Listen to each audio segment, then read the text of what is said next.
of Carroll County, Maryland, to our lunch box talks. So, or our box lunch talks, I'm sorry, BLTs. Today's talk at noon is a really special one. We're going to be meeting with Burt Kummerow, but before we begin, we want to say a few thank yous. We especially want to thank the CMC and Richard Turner for his technical assistance. I know he's on, and I want him to know how much we appreciate everything he's done for us over the last year or two. It's really helped us move this in-person talk now to a virtual talk. So thank you. We also want to be sure and thank Cone Creative. They have really helped us with some of our graphics, and Josh Cone has been a great assistance, and we want to thank them too. And the Chamber of Commerce has been wonderful over these months. Mike has allowed us to use his offices, but today we are broadcasting from our own homes, and we want to thank everybody for joining us. So it is February 13th, and nope, it's February 16th. Boy, the days have slid by. I want to just tell you that we're having a lunchtime talk, and that we're going to ask that everybody hold their questions until the end. There will be an opportunity to use your chat function at the bottom or to raise your hand and to ask a question, but we're going to have our presenter talk without interruption from anyone but the technical people. Sometimes they have to offer some assistance, but questions we're going to ask you to hold until the very end.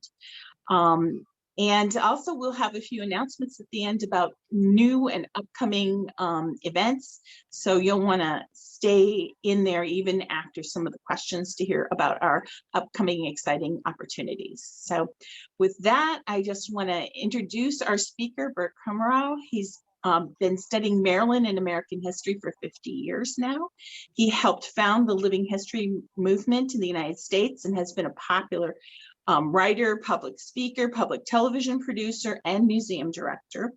From 1977 to 1994, he was the director of interpretations and then the executive director of Historic St. Mary's City.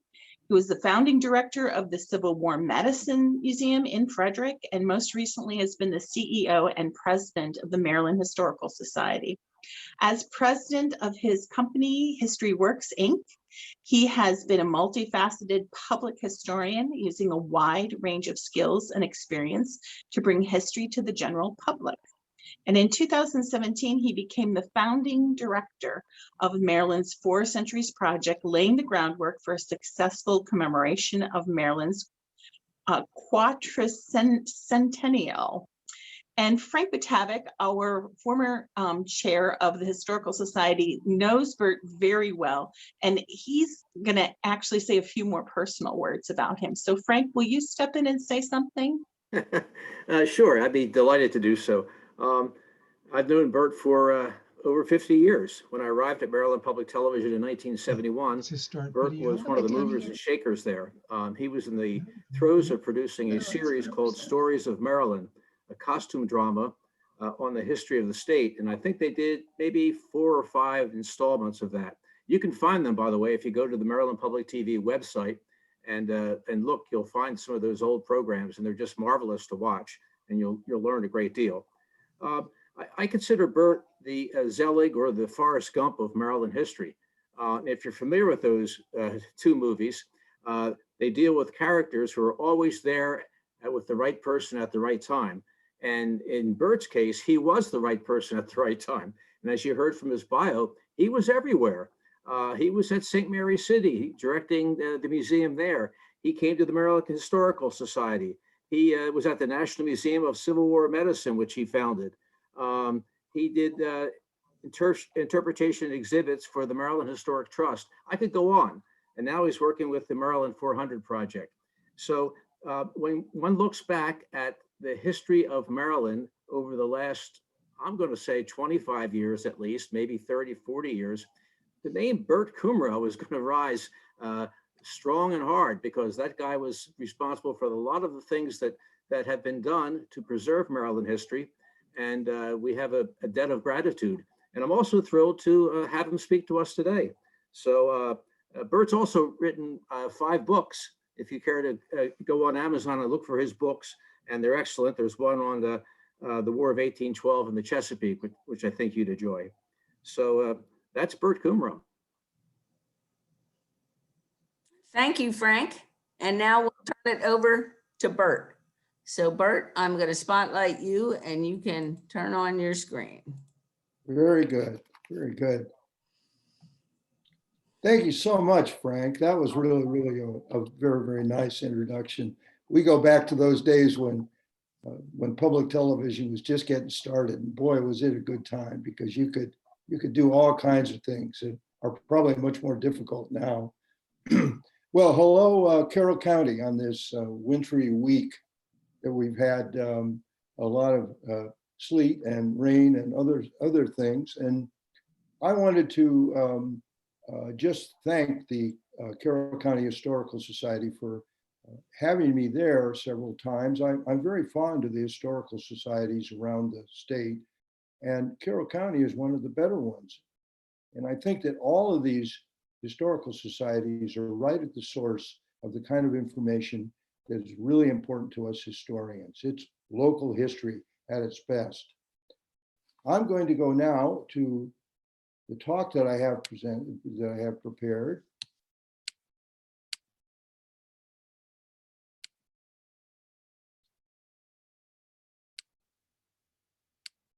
See if I can get it up here.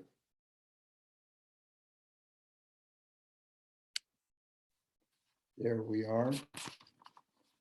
And this is a talk that really takes on a story that most Civil War buffs haven't spent a lot of time on until very recently. It's a story that has recently been taken up, I think, with several great authors that have started to put it front and center. And one of the main characters in this story, I will introduce right off. You probably recognize her. This is a wonderful photograph of Clara Barton right at the end of the Civil War. And in 1861, she was 40 years old, was a Washington clerk. And when the wounded came in from the riots in Baltimore in April of 1861, she realized when she went down to see these Massachusetts soldiers who had been attacked by a mob in Baltimore, that something had to be done to help them. And she found her calling. So she spent the next year and a half trying desperately to get into a situation where she could volunteer as a nurse with no real medical training. But she put all of her efforts into it, and she, I think, bothered the government people so much that she finally got some permissions, and she made up a wagon of supplies and had an assistant. And with this humble wagon, she started out to find the army. Well, during those days in 1862, in the summer of 1862, the armies were all over Western Maryland, Western Virginia, and they were showing up in the Frederick area in early September. So she headed up. You can imagine in this lonely wagon going up to Frederick on what is now the 270 corridor, then over the Braddock Heights, then over South Mountain, and she finally found the army. And there it was, stretched out from Boonesboro all the way to close to Sharpsburg. Now, you've probably been up there at one time or another, and you realize that when she got there at Boonesboro, she realized there was a huge bunch of supply wagons that were all lined up. These armies, which were so large by this time, had enormous numbers of supplies following them wherever they went. And so here's a line of wagons that was all the way from Boonesboro to the outskirts of Sharpsburg.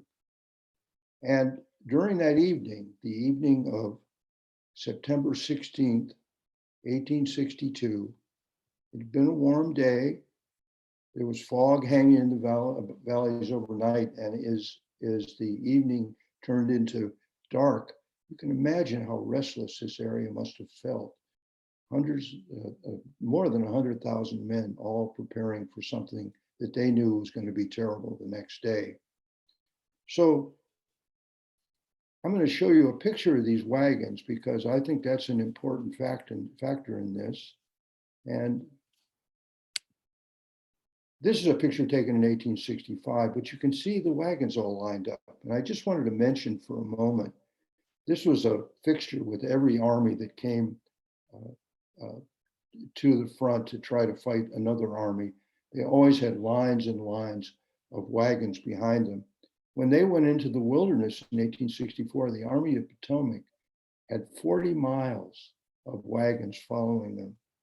Each one of these wagons had 6 mules and a driver who couldn't ride in the wagon because it was filled up with supplies. So the driver actually sat on the mule that was closest to the wagon on the left side. And he did not have reins. All he had was a whip and what they call a jerk line. This is jerk lining. This is a lost art in handling freight wagons from the old days. These drivers were quite well known around the armies because they had mules. They had 6 mules that they had to control. And mules, as you probably know, are strong. They have a lot of stamina. And most of all, they're very stubborn. So the kind of language these drivers used to make these mules behave was quite colorful and has been recorded over and over again in Civil War records and other records with the freight wagons that existed at that time. It was an amazing thing to see these things in action. Well, they were blocking the way, and Clara Barton wanted to get to the battlefield. So she went around these wagons, kept going, and as the night got close to dawn, she went to a bluff overlooking what would become the Antietam battlefield and looked for the fighting. She knew that there was going to be fighting as soon as dawn came. And when she heard the firing in the distance, she headed out as quickly as she could to find a place where she could help the people who were being wounded in the battle. At this point, at dawn of September 17th, 1862, 12 hours of horror started. 125,000 men descended on this beautiful valley. Over those 12 hours that the fighting occurred, there were 23,000 casualties, 3,600 killed outright, 17,000 wounded. As one soldier fell on this field every 2 seconds for 12 hours. And most consider this battle a draw, although the Confederates did retreat a couple of days later back into Virginia. This is considered the bloodiest day of a terrible war that took 750,000 lives. So Clara Barton, from the very get-go, when she arrived on that battlefield, had her work cut out for her. But she worked hard, endlessly, for the next 3 years. I'm going to go on to somebody else here for a moment. We all remember the Battle of Antietam. I think if we know much about this, as the time that the Emancipation Proclamation was promulgated and came out in January of 1863. Few recognize, I think, the reality of the new art of photography, which came along at this time. We just saw a picture of the Currier and Ives kind of fantasies that people had on their walls. It showed battles as romantic exercises. But photography brought the reality of war to America. And this is one of the most important pioneers. This is a man by the name of Alexander Gardner. He was an employee of Matthew Brady, who's the best known of all the Civil War photographers. Now, Matthew Brady, most people don't realize, was very nearsighted and did go out on the battlefields very much. He sent employees, and one of the most important was Alexander Gardner. Now, Brady gets the most attention because he worked the hardest to record the photography of the Civil War and ended up going bankrupt as a result of it because nobody wanted to see his photographs after the war.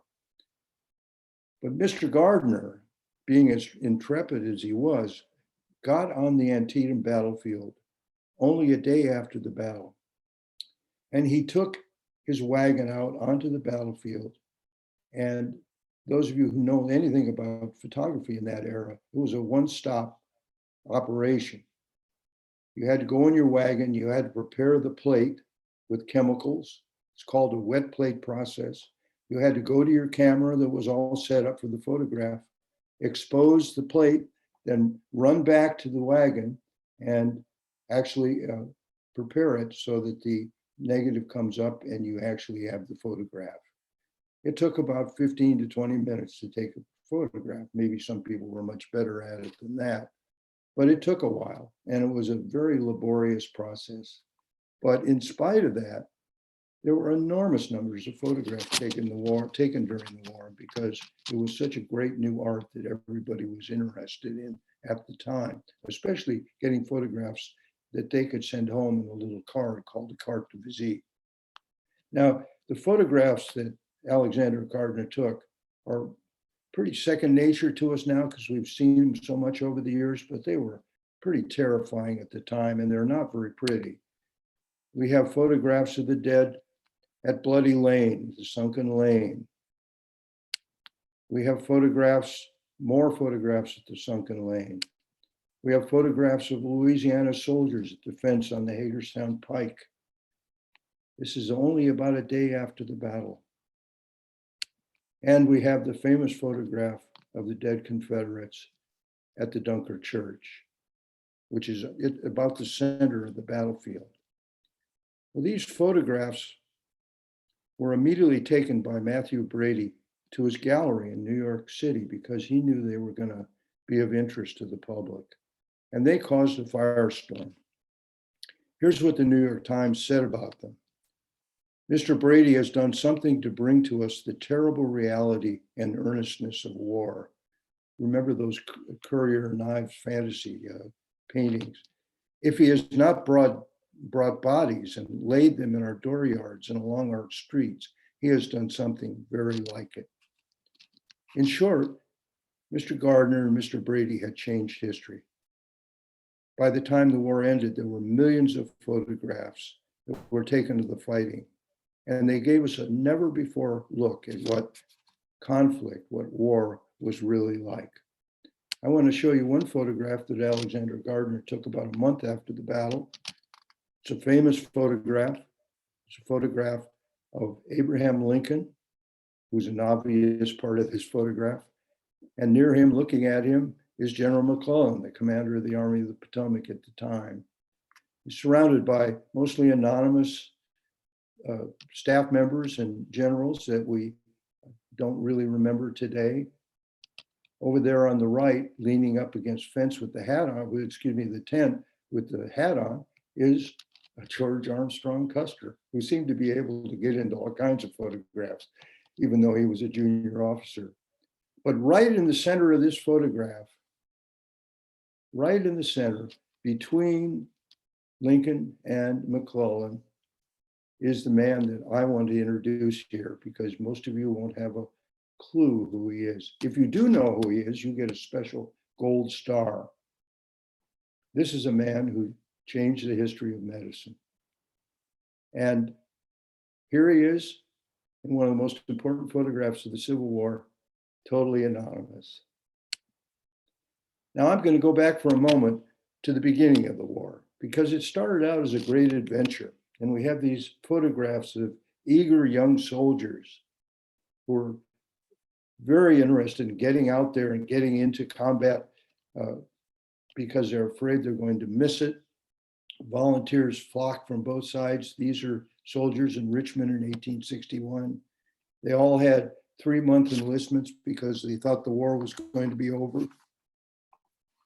But after the first Battle of Bull Run, which was fought in August of 1861,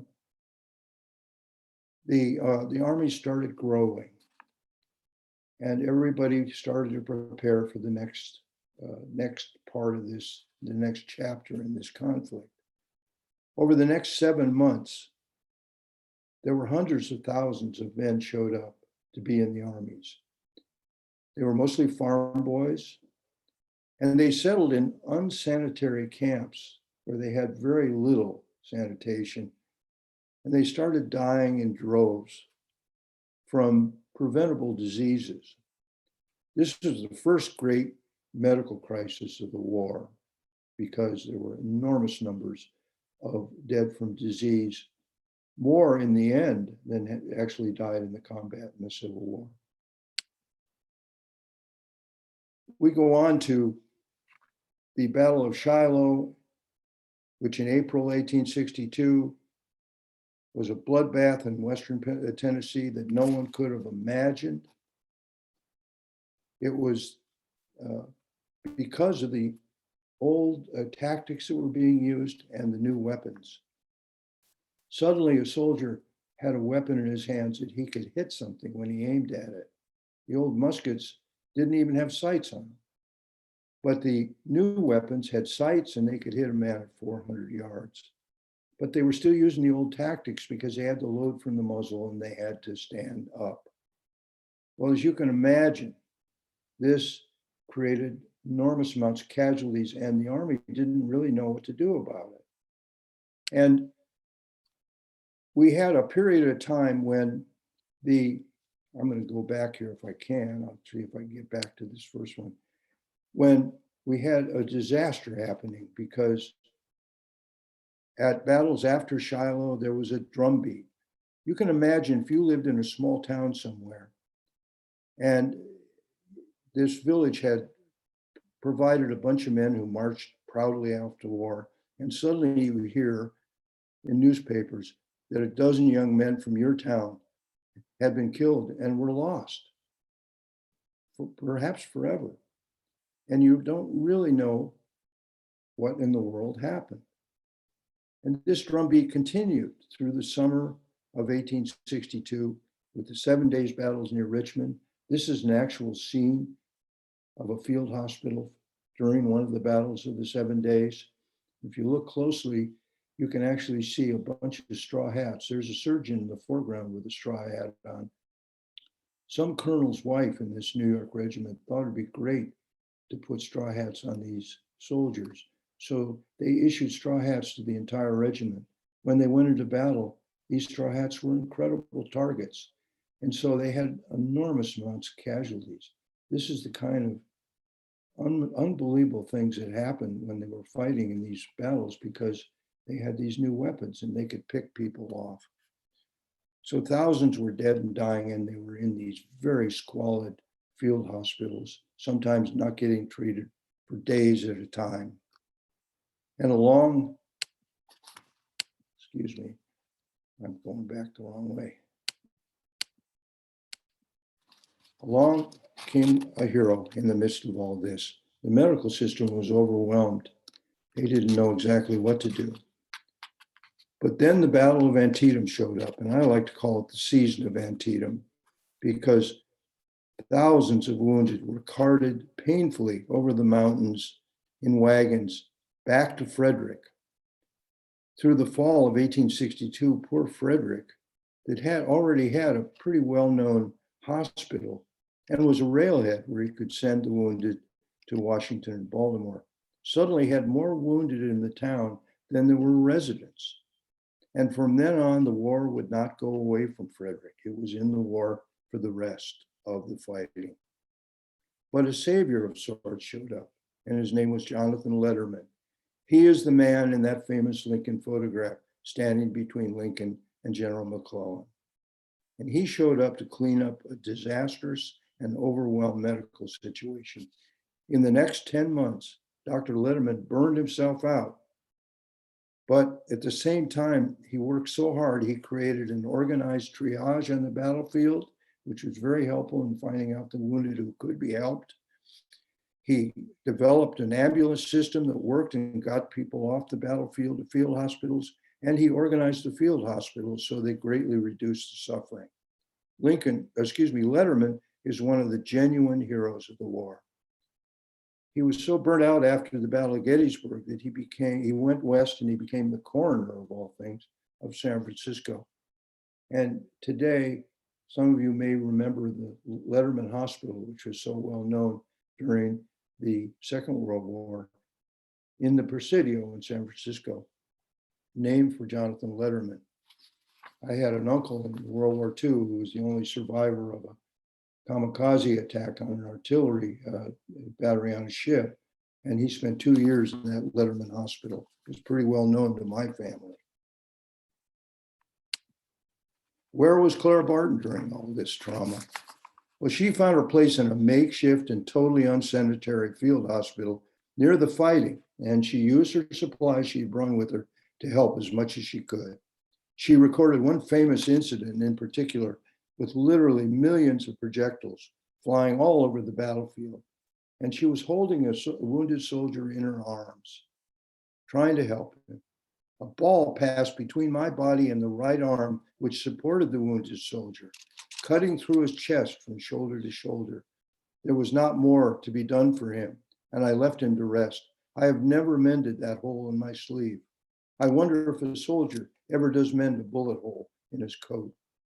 Clara Barton had found her calling, even though the military discouraged civilian help pretty much until they overwhelmed the situation with the United States Christian Commission and the United States Sanitary Commission organized to help as much as they could. Thousands of people stepped up to fight the red tape, and they really helped the Army, whether it's overwhelming medical emergency. And the war went on after Antietam for 3 more unrelenting years. Now I'm going to introduce Louisa May Alcott, a 30-year-old lady from Baltimore. She was looking for a chance for some adventure. And she left her home a couple of months after Antietam and headed for Washington. She started writing letters immediately about her experiences to her family. And at one point she described going through Baltimore, which I thought was pretty interesting. It's a big, dirty, sloppy, shirtless place full of goats, geese, colored people, and coal, at least the part I see. I passed near the spot of the April 1861 riot. I felt like throwing a stone at somebody hard. Louisa was a born describer, and she would soon be a witness to the growing hospital community that was overwhelming Washington, D.C.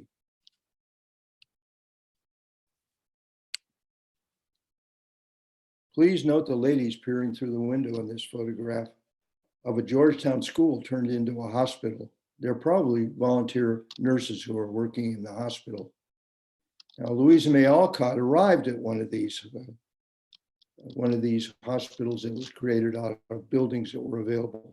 And with no training or preparation for what she was facing, Alcott was thrown into this makeshift hospital, and the 40 beds were soon filled with wounded from the December Battle of Fredericksburg. And here's how she describes her first experiences.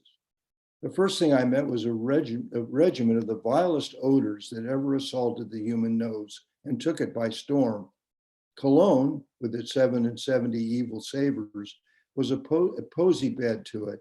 And the worst of this affliction was everyone had assured me that it was a chronic weakness of all hospitals, and I must bear it. I did, armed with lavender water, which I so besprinkled myself and the premises that, like my friend Sari, I was soon known among my patients as the nurse with the bottle. Having been run over by 3 excited surgeons, bumped against by migratory coal hods, water pails, and small boys, nearly scalded by an avalanche of newly filled teapots, and hopelessly entangled in a knot of colored sisters coming to wash, I progressed by slow stages, upstairs and down till the main hall was reached, and I paused to take breath and a survey. There they were, our brave boys, as the papers justly called them, for cowards could hardly have been so riddled with shot and shell, so torn and shattered, nor have borne suffering for which we have no name, with an uncomplaining fortitude, which made one glad to cherish each as a brother. In they came, some on stretchers, some in men's arms, some feebly staggering along, propped on rude crutches, and one lay stark and still with covered face as a comrade gave his name to be recorded before they carried him away to the dead house. All was hurry and confusion. The hall was full of these wrecks of humanity, for the most exhausted could not reach a bed till duly ticketed and registered. The walls were lined with rows of such as could sit, the floor covered with the more disabled, the steps and doorways filled with helpers and lookers on. The sound of many feet and voices made that usually quiet hour as noisy as noon. And in the midst of it all, the matron's motherly face brought more comfort to many a poor soul than the cordial drafts she administered or the cheery words that welcomed all, making the hospital a home. The sight of several stretchers, each with its legless, armless, or desperately wounded occupant, entering my ward admonished me that I was there to work, not to wonder or weep. So I corked up my feelings and returned to the path of duty, which was rather a hard road to travel just then.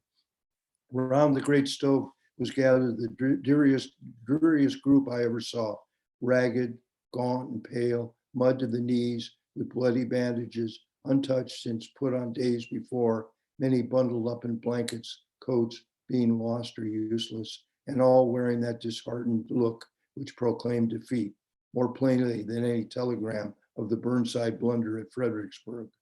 I pitied them so much, I dared not speak to them, though remembering all they had been through since the rout at Fredericksburg, I yearned to serve the dreariest of them all. Presently, Miss Blank tore me from my refuge behind piles of one-sleeve shirts, odd socks, bandages, and lint, put basin, sponge, towels, and a block of brown soap into my hands with these appalling directions. Come, my dear, bring to wash as fast as you can. Tell them to take off socks, coats, and shirts, scrub them well, put on clean shirts, and the attendants will finish them off and lay them in bed. How's that for a strong statement? She was obviously very impressed by what this was all about.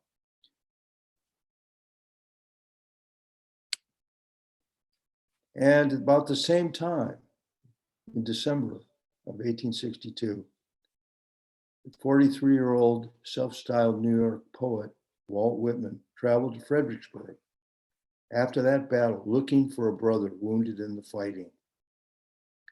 This is December 23rd to 31st. The results of the late battle are exhibited everywhere, about here in thousands of cases. Hundreds die every day in the camp, brigade, and division hospitals. These are merely tents, and sometimes very poor ones. The wounded lying on the ground, lucky if their blankets are spread on layers of pine or hemlock twigs or small leaves. No cots, seldom even a mattress. It is pretty cold. The ground is frozen hard and there is occasional snow. I go around from one case to another. I do not see that I do much good to these wounded and dying, but I cannot leave them. Once in a while, some youngster holds on to me convulsively, and I do what I can for him. At any rate, stop with him and sit near him for hours if he wishes. Two great writers, Louisa May Alcott and Walt Whitman, describing scenes that you rarely hear about. Walt Whitman would find his brother only slightly wounded and would go back to Washington, where he spent the rest of the war, filling odd jobs at the government and regularly visiting the hospitals, writing letters for the wounded, and just being there to talk to them. Louisa May Alcott lasted only about a month in the organized chaos she found. She contracted typhoid fever in that dangerous place, and returning home said, "I was never sick before that time and never well afterward." Now, why haven't we heard more about this mischief and misery? The veterans on both sides wanted everyone to remember the glory of what they had experienced and accomplished. Gettysburg is a perfect example. With more than 1,000 monuments, the beautiful manicured battlefield, like many others dotted around the East, speaks to the millions who visit that the sacrifices of the veterans were glorious.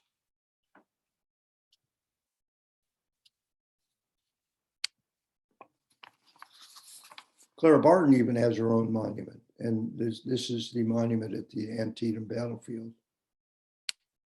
Let's take a look at how a well-known veteran saw his service. This is young Oliver Wendell Holmes Jr. with his father on the right, his famous father.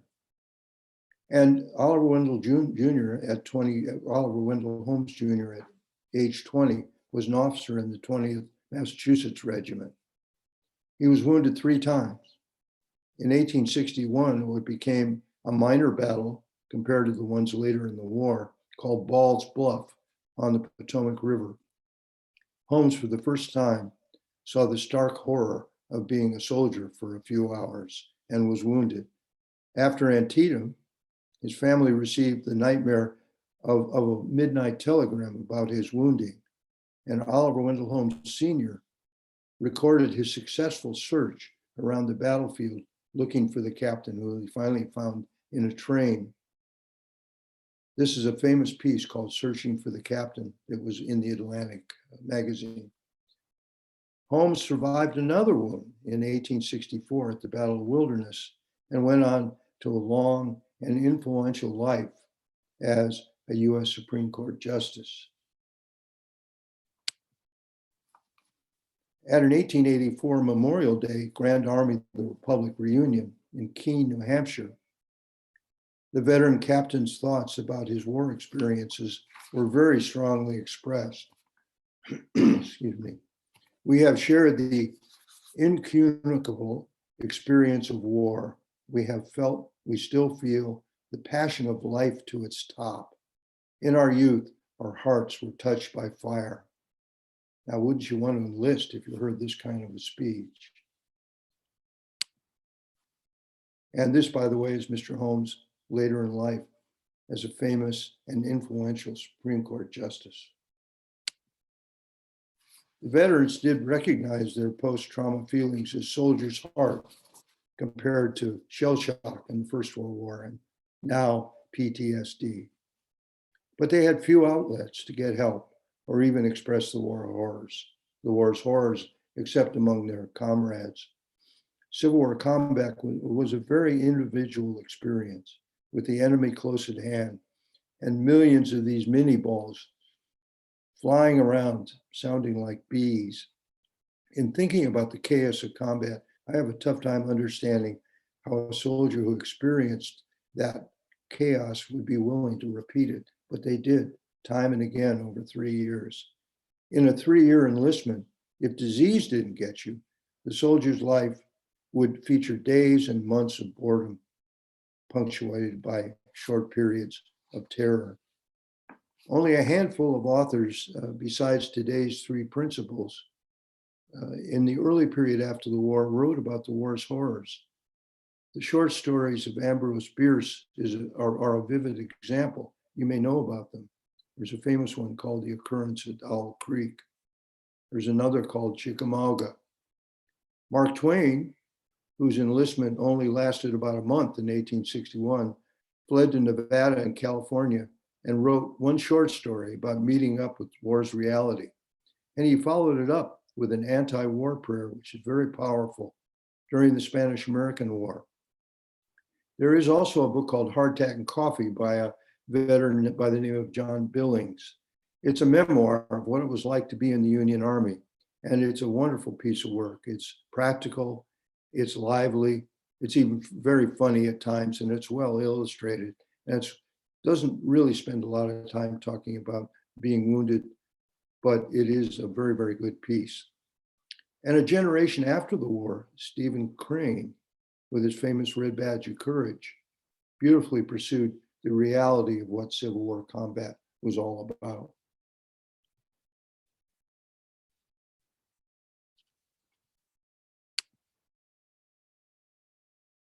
Many of us have spent time as reenactors.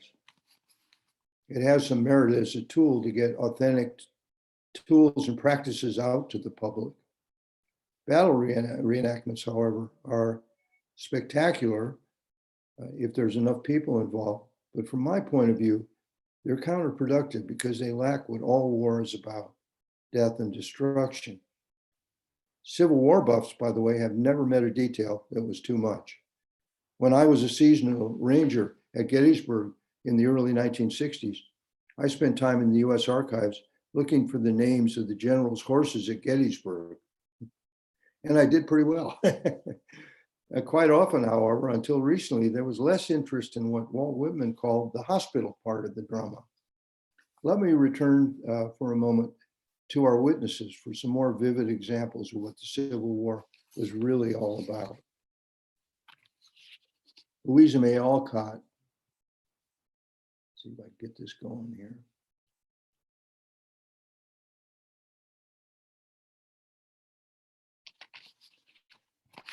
Louisa May Alcott was scrubbing a newly arrived wounded. The new scrubby was a nice-looking lad with a curly brown mane and a budding trace of gingerbread over the lip, which he called his beard, and defended stoutly when the barber jocosely suggested its immolation. He lay on a bed with one leg gone and the right arm so shattered that it must evidently follow. Yet the little sergeant was as merry as if his afflictions were not worth lamenting over. And when a drop or two of salt water mingled with my suds at the sight of this strong young body, so marred and maimed, the boy looked up with a brave smile, though there was a little quiver of his lips as he said, don't you fret yourself about me, miss. I'm first rate here, for it's nuts to lie still on this bed after knocking about in those confounded ambulances that shake what there is left of a fellow to jelly. I never was in one of these places before and think this cleaning up a jolly thing for us, though I'm afraid it isn't for you ladies. Is this your first battle, Sergeant? No, miss. I've been in 6 scrimmages, never got a scratch till this last one, but it's done the business pretty thoroughly for me. I should say, Lord, what a scramble there'll be for arms and legs when we old boys come out of our graves on the judgment day. Wonder if we shall get our own again. If we do, my leg will have to tramp from Fredericksburg, my arm from here, I suppose, and meet my body wherever it may be. The fancy seemed to tickle him mightily, for he laughed blithely, and so did I, which no doubt caused the new nurse to be regarded as a light-minded sinner by the chaplain, who roamed vaguely about, informing the men that they were all worms, corrupt of heart, with perishable bodies, and souls only to be saved by a diligent perusal of certain tracts and other equally cheering bits of spiritual consolation, when spirituous liquor would have been preferred.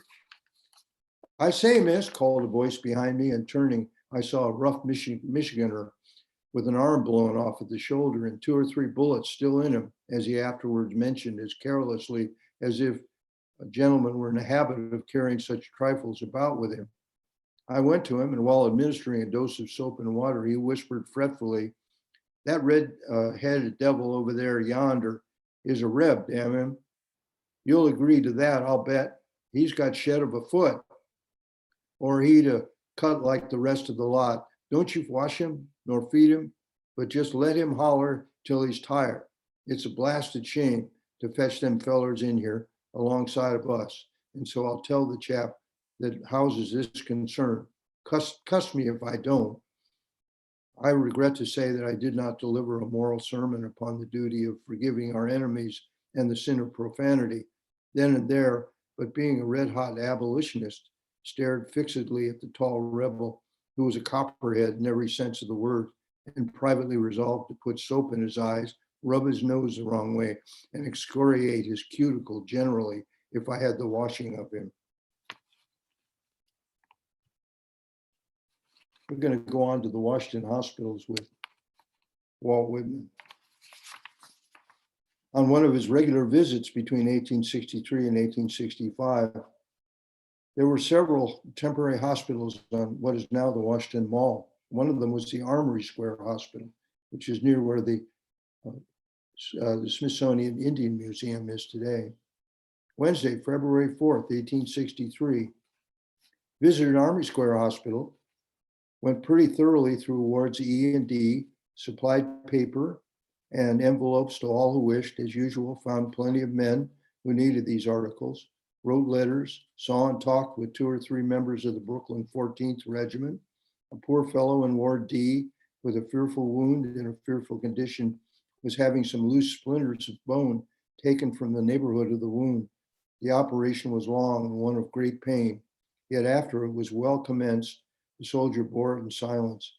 He sat up, propped, was much wasted, and had lain a long time, quiet in one position, not for days only, but weeks. A bloodless brown-skinned face with eyes full of determination belonged to a New York regiment. There was an unusual cluster of surgeons, medical cadets, nurses, etc., around his bed. I thought the whole thing was done with tenderness and done well. In one case, the wife sat by the side of her husband, his sickness, typhoid fever, pretty bad.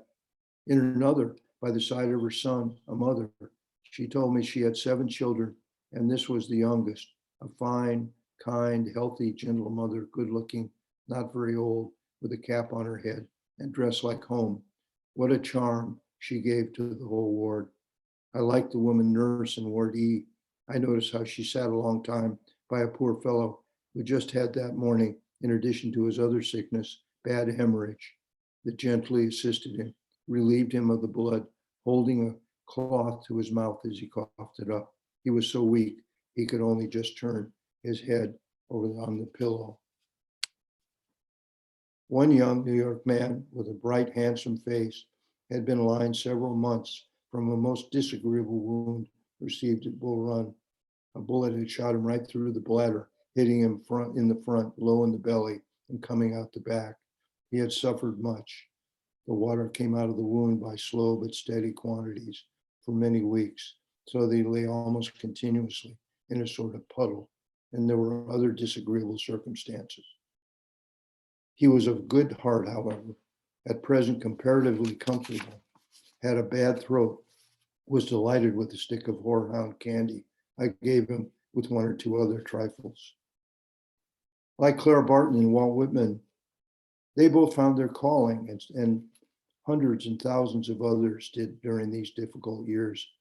Both Whitman and Louisa May Alcott found outlets for all of their efforts to help the suffering wounded. Whitman eventually compiled a book called Specimen Days in the 1880s.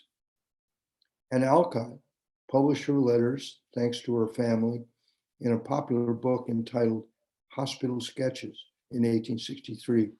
Both of these books are online, so you can get them.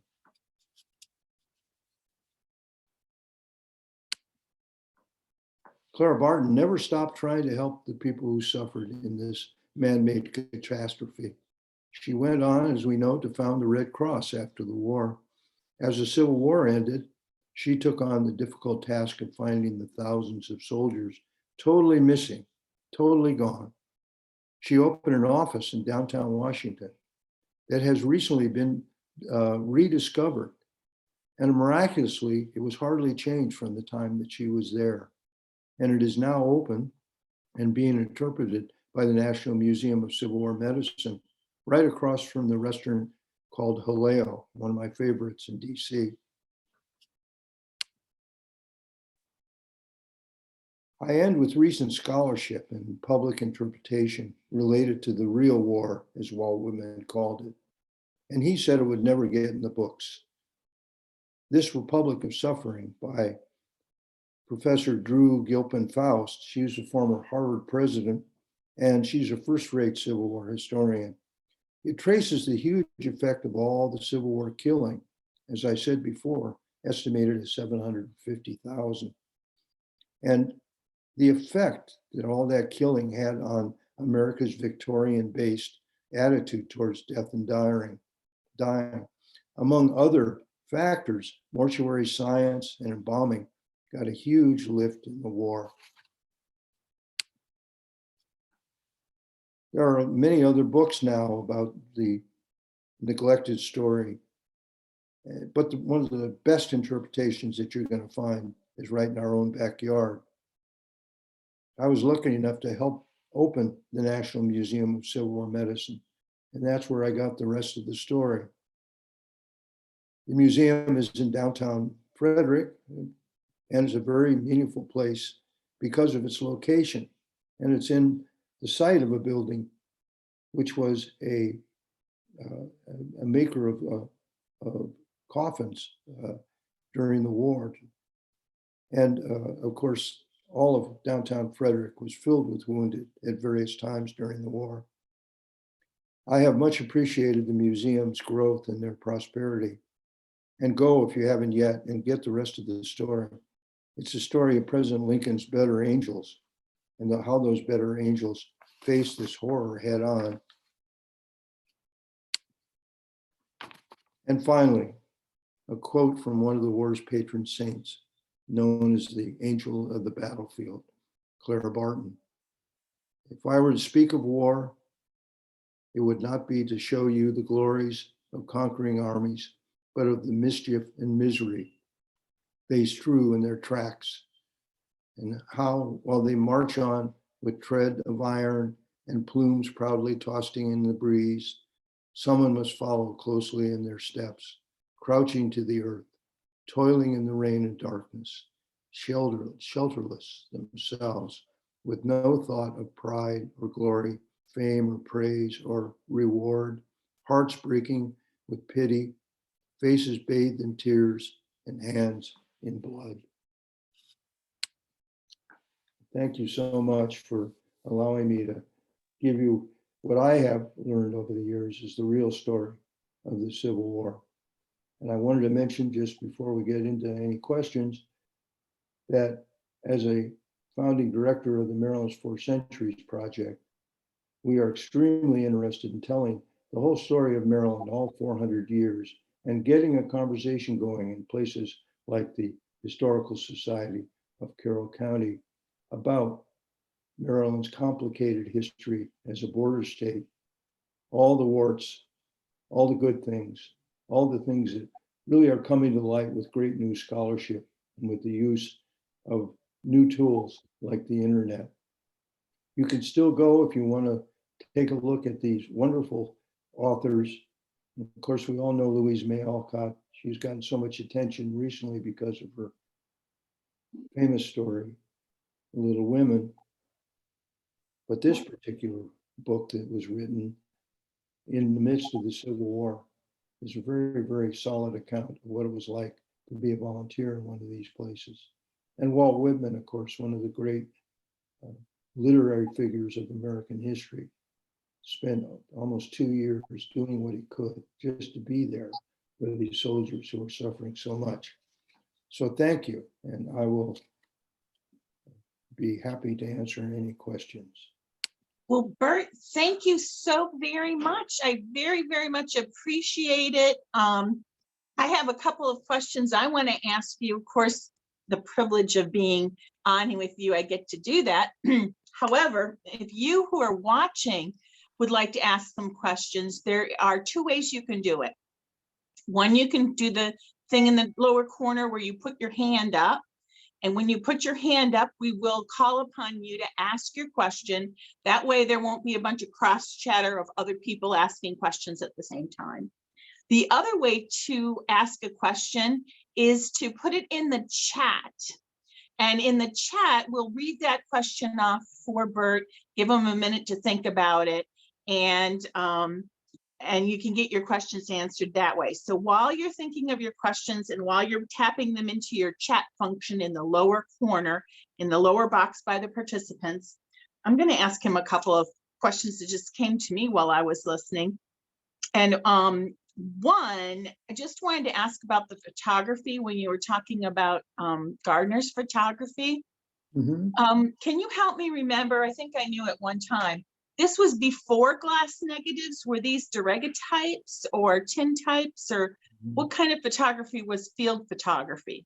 I think we have one great expert of photography tuning in today, who's a close friend of mine. And what I've learned about it, they were all glass plates initially.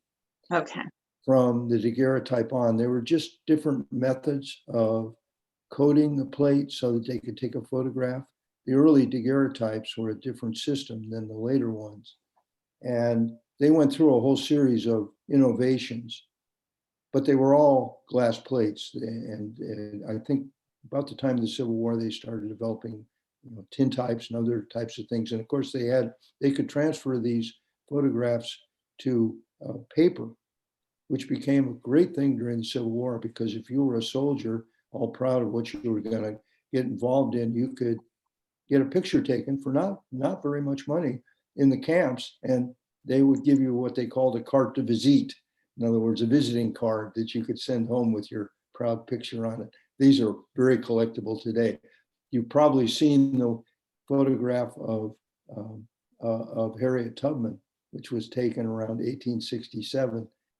All of our photographs of her, were later in life until this one showed up, but it was about the time that she was really famous for her work on the Underground Railroad and in the Civil War.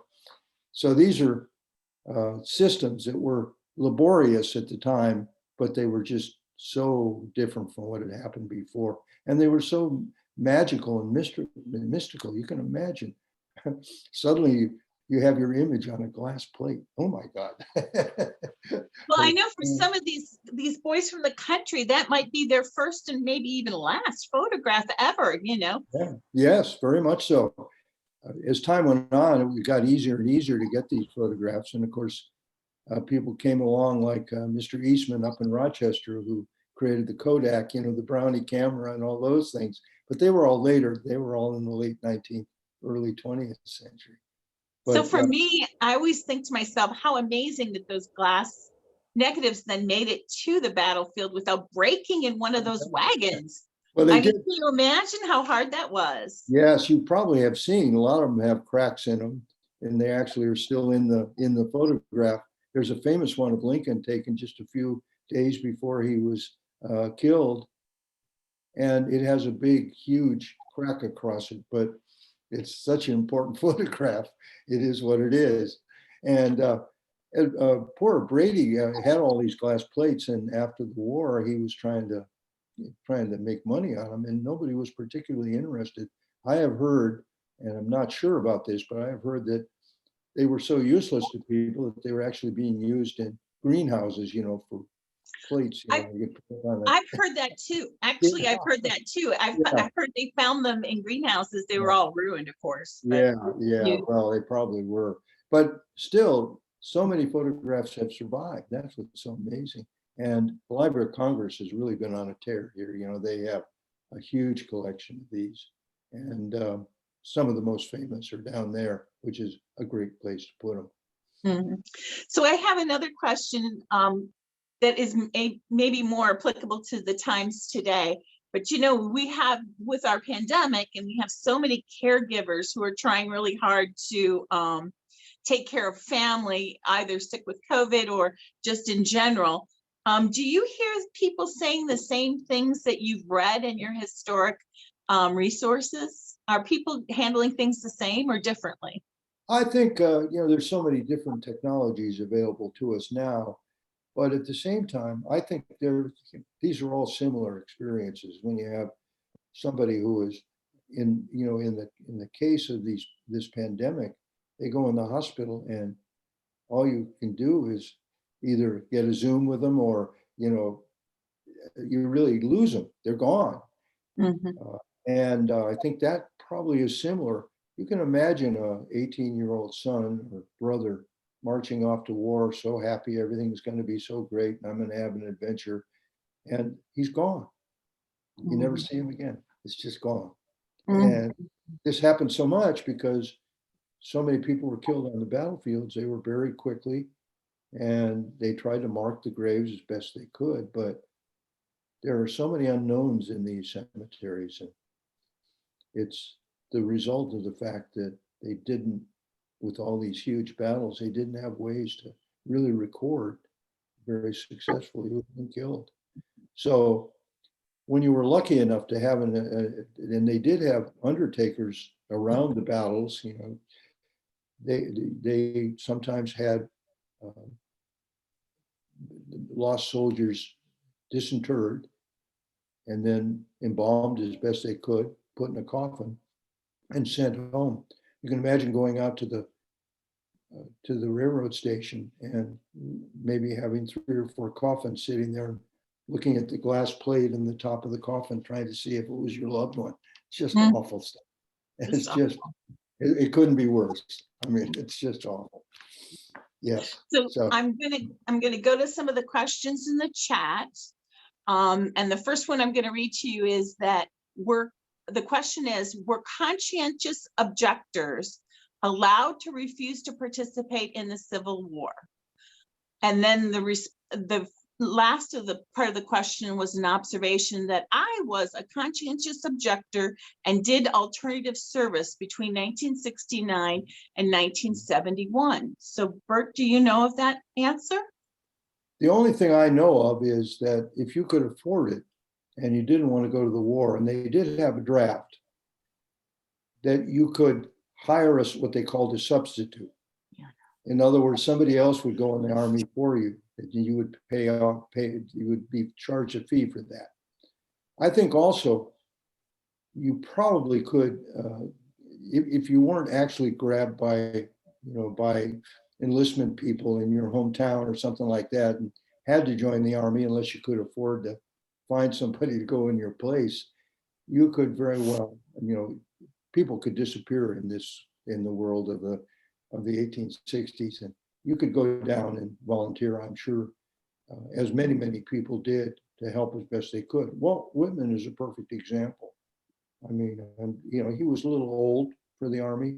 In fact, in his 40s, he probably wouldn't have been a prime candidate for the draft, but he just went, and I think people did that. They joined the Christian Commission, because they were very interested in bringing religion to the armies, or they joined the Sanitary Commission. It's an unfortunate name, but it really is a very important part of the Civil War story, because they did a lot and they had enormous numbers of volunteers. So I don't think there was officially conscientious objection, but you had ways of either volunteering to help or actually getting somebody to go in your place. Okay, so I have a comment. This isn't really a question, but it says in the chat, bravo, this was so interesting and informative about people we thought we knew about, especially Louisa May Alcott and Walt Whitman. And Bert, I wish you could hear the clapping. Thank you. Because I could hear it in my head, and that's from Donna. The next comment I get from Chris says, thanks a million for the great talk, for making it free and easy to watch. At least during this pandemic, there has been great opportunity to share knowledge. I do have another question now from Jen. Thank you for the great talk. I was born at the Letterman Army Medical Hospital and did not know the history behind the name. Oh, can you talk a little bit about Letterman and at least up at Gettysburg?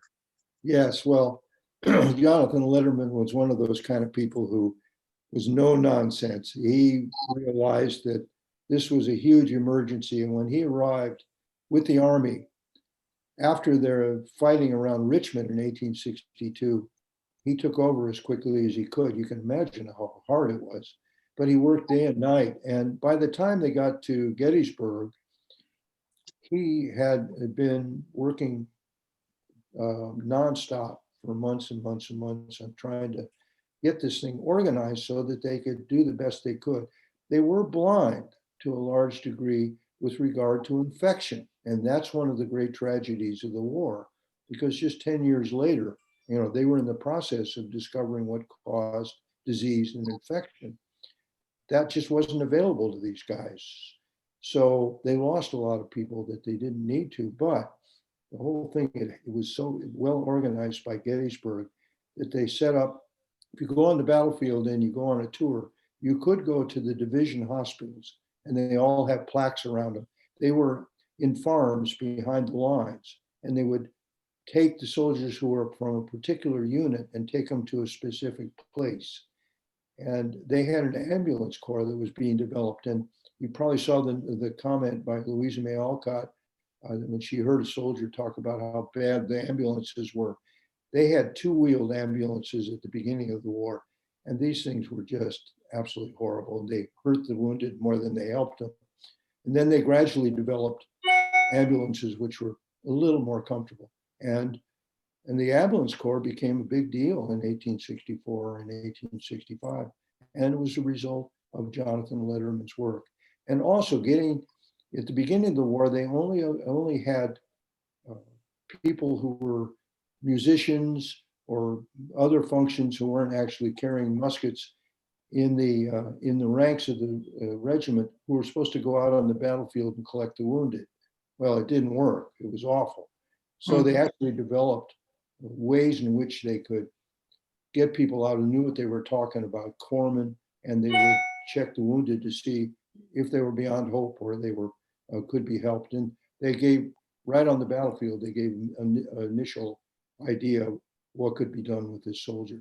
So all these things were Letterman's assistants. And I love hearing that somebody was in the, actually born in the Letterman Hospital, because Jonathan Letterman deserves to be a lot better known. And his donation to the world, besides the Civil War, is all the work that he did in San Francisco. And they realize it out there. That was a really important hospital during World War II in particular. I worked at Gettysburg for 6 years, and I remember working with the historians with some of the photographs. And by the poles of the Letterman Hospital, they could tell about when some of the pictures were took, because the hospital took a little while to get set up. Yeah. So they would use that as a dating marker, being able to see those poles. So I'm a great fan of Letterman too. So Betsy says, great presentation. And Bill Palm says, can you say more about the Sanitary Commission? The U.S. Sanitary Commission, they realized early in the war that the Army probably didn't have ways in which the soldiers could be helped to be more, to be cleaner in camp, and just provide ways in which the soldiers had a little easier life in a very difficult situation. So they developed this operation called the U.S. Sanitary Commission. When they went to President Lincoln, he initially said, well, this sounds to me like the fifth wheel on the wagon. He didn't think it was a very good idea. And was he, oh my God, was he wrong about that? And some of the most famous characters in the U.S. Sanitary Commission, I guess the most famous was Frederick Law Olmsted, who was a very, very important part of the Sanitary Commission. And he was the landscape architect who created, with his partners, Central Park in New York City, and went on to become a really famous landscape architect. But the U.S. Sanitary Commission was so well organized that they were in all the camps, and they had thousands and thousands of volunteers, and they started developing what they called sanitary fairs in 1863, 64, where they could raise funds. And they would bring in all kinds of memorabilia from the battlefield, and they would have a big fair in these places. And most of the big cities in the East had these fairs at one time or another, and they raised lots of money. So they were able to help just provide simple things to the soldiers, including soap, all the things that they didn't necessarily get issued to them from the Army. So it was and there are books about this, so you can find out about it online. It's a very important part of the Civil War story. So I have a comment here from Ellen. She says, such a great talk, much new information.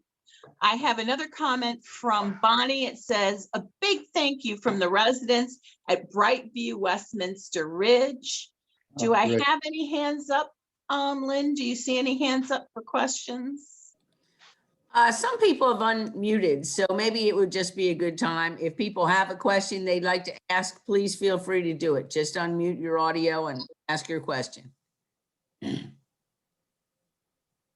Or make a comment. Anybody who would care to, now is the time to say something to Bert, or ask him a question, or make a comment. Last chance, all in. Otherwise, I've got some final announcements I'd like to share. Thank you so much, Bert. It was wonderful. Appreciate it a lot. Really wonderful. We even have a viewer from Venezuela, so that's terrific. I think that's great that we've got a wide range. I want to remind all our viewers today that we do have a wine tasting coming up on March 14th. That is a virtual event. We did our first one on Saturday. It was sold out and it was fabulous with Bernie Vogel. So get on our website and register for that if you're interested, because you'll better do it soon because it was sold out last time. Our next box lunch talk will be with the Manchester Historical Center, and that will be March 16th, again at noon. We have pastimes for children coming up, and we'll be working on one for the county fairs, and that's March 20th. So you'll want to get on and express interest for that if you have children who'd like to be involved. We also have another pastime for children, which is scheduled for April 17th, and Mary Shellman, a Westminster icon, will be the subject of that pastime for children activity. And then looking way into April, we have a box lunch talk with the Carroll County Alms House. And even further into May, which is Preservation Month, we'll be doing another one of our famous cemetery tours at the Westminster Cemetery. We did that last October with Mimi Ashcraft, and we plan on doing that again this May, so you might want to express interest in that. It sold out last fall, and it's a nice, safe outdoor activity, so you may want to check into that with us soon.